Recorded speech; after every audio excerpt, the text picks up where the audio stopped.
بسم الله الرحمن الرحيم. السلام عليكم ورحمة الله وبركاته.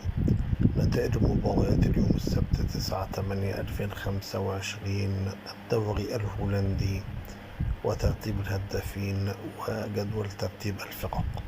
أولا نتائج المباريات: إن إي سي ميونخن 5، إكسلسيور 0، فاينورد 2، ناك بيريدا 0، هيرنفن 1، فولندام 1، أيندهوفن 6، سبارتا روتردام 1.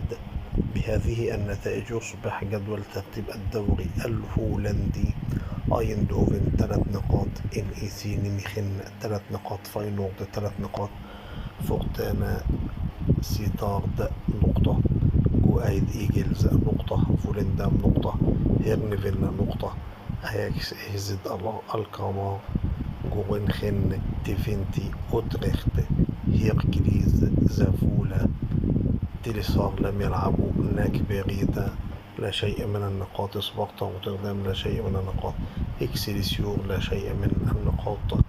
أما عن ترتيب الهدافين: كوكي أوغاوا إن إي سي ميونخن هدفين، أيسي أويدا فاينورد هدف، بريان دينسين إن إي سي ميونخن هدف، ديريك بوريبر هدف، لاعب نادي إن إي سي ميونخن. لا تنسوا الاشتراك في القناة وتفعيل الجرس. دمتم في حفظ الله والسلام عليكم.